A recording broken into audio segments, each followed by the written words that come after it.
Hi guys, welcome to our channel. ప్రస్తుతం మనతో పాటు దాము బాలాజీ గారు సీనియర్ జర్నలిస్ట్ ఉన్నారు. వారితో ఒకసారి మాట్లాడదాం. సార్ నమస్కారం సార్. నమస్తే. సార్ టీవీ యాంకర్ స్వేచ్ఛ వాళ్ళ ఇంట్లోనే సూసైడ్ చేసుకొని చనిపోయారు సార్. ఇది ఇప్పుడు మీడియా రంగంలో మొత్తం కూడా విషాదం నెలకొనడం చూస్తున్నాం. అసలు ఏం జరిగింది? ఎందుకు ఈ విధంగా సూసైడ్ చేసుకుంది? వాళ్ళ ఫాదర్ ఏమో వేరే ఆరోపణలు అయితే చేస్తున్నారు. మరి దీనికి సంబంధించి ఎటువంటి ఇన్ఫర్మేషన్స్?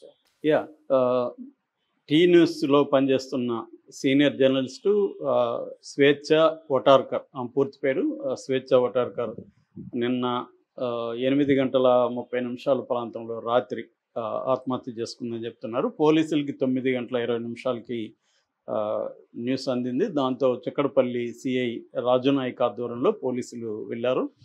ఇది వచ్చి ఆర్టీసీ క్రాస్ రోడ్స్ దగ్గర జవహర్ నగర్లో ఉండే షాలం లతా నిలయంలో పెంట్ హౌస్లో ఈ అమ్మాయి ఉంటుంది. సో తను బెడ్ మీద నిలబడి ఫ్యాన్కి ఊరేసుకుని చనిపోయినట్టుగా ఉంది. సో ఆ పిక్చర్ కూడా వైరల్ అవుతుంది సోషల్ మీడియాలో. సో ఇందులో ఇప్పుడు ఏంటంటే తను గత 18 ఏళ్ళుగా జర్నలిజంలోనే ఉంటుంది. తను బిఏ అయిన తర్వాత ఉస్మానియా యూనివర్సిటీలో జర్నలిజం చేసిందని చెప్తున్నారు. దాని తర్వాత మహా టీవీ నుంచి స్టార్ట్ అయ్యి HM TV, TV9, V6, present tea న్యూస్లో యాంకర్గాను పనిచేస్తుంది. దాంతోపాటు నమస్తే తెలంగాణలో ఎడిట్ పేజీలో ఆర్టికల్స్ రాస్తుంది. తర్వాత తను ఇటు జర్నలిస్ట్ అసోసియేషన్లో కూడా చాలా స్ట్రాంగ్గా ఉందని చెప్తున్నారు. జాయింట్ సెక్రటరీగా విమెన్ జర్నలిస్ట్ అసోసియేషన్లో, అట్లాగే హౌసింగ్ సొసైటీ, జర్నలిస్ట్ హౌసింగ్ సొసైటీలో కూడా ఈసీ మెంబర్గా ఉన్నారు, ఎగ్జిక్యూటివ్ కమిటీ మెంబర్గా ఉంటున్నారు. అట్లాగే తెలంగాణ ఉద్యమంలో కూడా ఆమె యాక్టివ్గా పాల్గొన్నారు. సో ఇంకొకటి ఏంటంటే అన్నిటికంటే ఇంపార్టెంటు, వాళ్ళ అమ్మ నాన్న ఇద్దరు కూడా ఉద్యమకారులు. తెలంగాణ ఉద్యమంలో కావచ్చు, లెఫ్ట్ కార్మిక ఉద్యమాల్లో కావచ్చు వాళ్ళు చురుగ్గా పనిచేస్తారు. వీళ్ళ నాన్న శంకర్, ఆయన తెలంగాణ శంకర్ అని పిలుస్తారు. ఆయన ఇంతకుముందు ఉమ్మడి ఆంధ్రప్రదేశ్లో PDSU, progressive democratic student union, PDSUకి స్టేట్ ప్రెసిడెంట్గా పనిచేశాడు. తర్వాత వాళ్ళ అమ్మ చైతన్య మహిళా సమాఖ్య, శ్రీదేవి ఆమె పేరు, ఆమె చైతన్య మహిళా సమాఖ్యలో చాలా యాక్టివ్గా పనిచేస్తారని చెప్తున్నారు. సో బీడీ కార్మికులు, ఇలాంటి అసంఘటిత కార్మిక రంగంలో కూడా వాళ్ళిద్దరూ పనిచేస్తారు.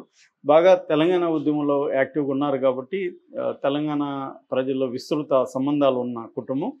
అట్లాగే చిక్కడపల్లిలో వీళ్ళు ఒక లెఫ్ట్ సంబంధించిన లిటరేచర్ కావచ్చు, పుస్తకాలు, లెఫ్ట్, దళిత, ఇటువంటి ఒక ప్రోగ్రెసివ్ బుక్ షాప్ కూడా వీళ్ళు ఎప్పటి నుంచో నడుపుతున్నారు.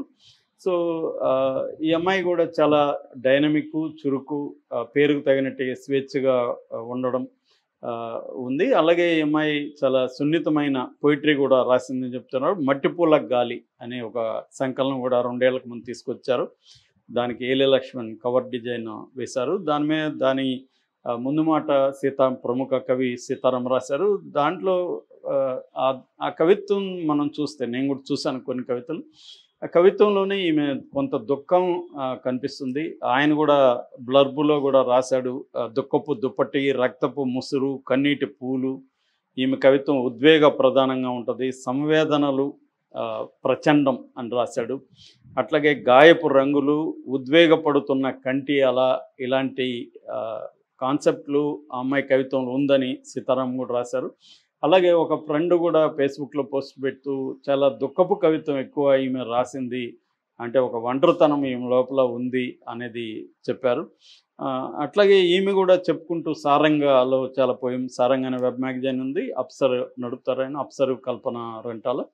సో దాంట్లో కూడా ఈమె చాలా కవితలు రాసింది. తన గురించి కూడా చెప్పుకునింది. తన 8వ క్లాసులోనే పోయిమ్స్ రాశానని చెప్పుకునింది.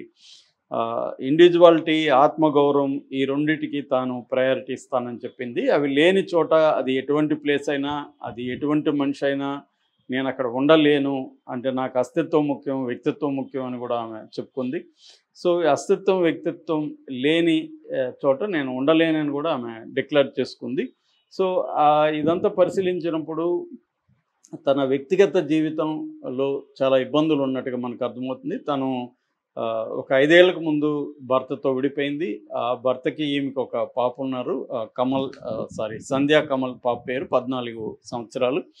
ఆ తర్వాత ఇటీవల కాలంలో ఆమెకు పూర్ణచంద్ర అనే ఒక ఈ టీ న్యూస్లో ఎక్స్ ఎంప్లాయీ అతను పరిచయం అయ్యి అతనితో కలిసి ఉండడం మొదలుపెట్టింది. సో ఈ పాప ఈమె అతను కలిసి ఉంటున్నారు. బట్ కొంతకాలంగా వాళ్ళిద్దరి మధ్య గొడవలు ఉన్నాయి. ఎందుకంటే ఈమె అతను పెళ్లి చేసుకోమని అడిగింది, అతను పెళ్లి చేసుకొని అంటున్నాడు. సో వీళ్ళ నాన్న శంకర్ కూడా ఈమె చావు కారణం అతనే అని ఆరోపించాడు. అతను పూర్ణచంద్రే. ఎందుకంటే అతను పెళ్లి చేసుకోవట్లేదు, అతనికి వేరే అమ్మాయిలతో అఫేర్లు ఉంది, అందువల్ల వీళ్ళిద్దరి మధ్య ఒక ఘర్షణ ఉంది. మొన్ననే 26న నాకు ఫోన్ చేసి చాలా బాధపడింది, నేను కలిసి ఉండలేను నాన్న అతనితో అని ఏడ్చింది. ఇంతలోనే ఇలా జరుగుతుందని నేను ఊహించలేదని వాళ్ళ నాన్న కూడా ఏడుస్తూ చెప్తున్నారు. సో అంటే ఓవరాల్గా ఏమై ప్రొఫెషనల్ కెరీర్ పరంగా కానీ ఉద్యమ జీవితం కానీ చాలా స్ట్రాంగ్గా ఉంది, చాలా డైనమిక్ నేచర్ ఉందని చెప్తున్నారు. నేను పర్సనల్గా ఒక 2 టైమ్స్ కలిసాను. మా ఫ్రెండ్స్కి, చాలామంది ఫ్రెండ్స్కి మే క్లోజ్ ఫ్రెండ్. బట్ చాలా డైనమిక్గా ఉంటుంది, ఎప్పుడూ నవ్వుతూ ఉంటుంది, ఇతరులకు ధైర్యం చెప్తుంది. ఇలాంటి అమ్మాయి ఆత్మహత్య చేసుకుంటుందంటే మేము నమ్మట్లేదని చాలామంది చెప్తున్నారు. చాలామందికి అనుమానాలు కూడా వ్యక్తం చేస్తున్నారు. ఎందుకంటే ఆ బెడ్ మీద కాళ్ళు సరిగా ఆనట్లేదు, ఆ తర్వాత రక్తం కనిపిస్తుంది, ముక్కులోంచి బ్లడ్ కనిపిస్తుంది. ఇది ఆత్మహత్య కాకపోవచ్చేమో అని కూడా చాలామంది దీని మీద విచారణ జరపాలని కూడా డిమాండ్ చేస్తున్నారు. సో కానీ వాళ్ళ నాన్న మాత్రం ఇది ఆత్మహత్య అన్నట్టుగానే చెప్తున్నాడు. బట్ ఆ అబ్బాయి కారణం అని చెప్తున్నారు. అంటే అబెట్టింగ్ సూసైడ్ కింద, ఒకవేళ ఇది సూసైడ్ అని పోస్ట్ మార్టంలో తేలితే కూడా ఆ అబ్బాయి మీద కేసు పెట్టే అవకాశం ఉంది. ఎందుకంటే అబెట్టింగ్ సూసైడ్ అంటారు. సో అతని వల్లే అని. అంటే ఇక్కడ మనకి అర్థమవుతున్నది ఏమంటే, చాలామందికి ఆశ్చర్యం, షాకింగ్ ఏంటంటే ఒక ఇంత ఉద్యమంలో చురుగ్గా ఉండి అనేక మందికి ఇన్స్పిరేషన్గా నిలిచి వందలాది మందికి ఈమె చాలా క్లోజ్గా ఉండి అలాంటి వ్యక్తి సూసైడ్ చేసుకుందంటే నమ్మలేకపోతున్నాం అనేది ఎక్కువ మంది పెడుతున్నారు. అంటే ఇది మామూలుగా నేను కూడా ఉద్యమాల్లో పనిచేసే కాబట్టి ఉద్యమాల్లో ఉన్న వాళ్ళకి ఒక రకమైన ఒంటరితనం కూడా ఉంటుంది. ఎందుకంటే చాలా పర్సనల్ విషయాలు షేర్ చేసుకోలేరు ఉద్యమ సహచరులతో. అది చాలాసార్లు ఇబ్బంది అవుతుంది. కొంతమంది షేర్ చేసుకోగలరు, కొంతమంది షేర్ చేసుకోలేరు. అన్నీ బాగానే ఉంటాయి, రిలేషన్షిప్ 100 మందితో ఉంటారు, కానీ ఏ ఒక్కరితో కూడా ఒక ఇంటిమేట్ రిలేషన్షిప్, తమ లోపలి విషయాలు, దుఃఖము, తమ పర్సనల్లో ఉండే పెయిన్, ఇవన్నీ షేర్ చేసుకోకపోవడంలో ఒక్కోసారి ఏమవుతుందంటే అది ఇంకా పెరుగుతూ ఉంటుంది. అంటే అలోన్ ఇన్ ద క్రౌడ్ అంటారు. అంటే లోన్లీ ఇన్ ద క్రౌడ్లో ఉంటారే కానీ వాళ్ళకి ఒక లోన్లీగా ఉంటారు. అది ఎప్పుడైనా పొయిటరీలో ఎక్కువ ఎక్స్ప్రెస్ అవుతుంది. పొయిటరీ అనేది వెరీ పర్సనల్గా ఉంటుంది. సో ఈ అమ్మాయి కూడా అటువంటి పర్సనల్ పొయిటరీ ఎక్కువగా రాసిందని ఈయన కూడా సీతారాం చెప్పారు.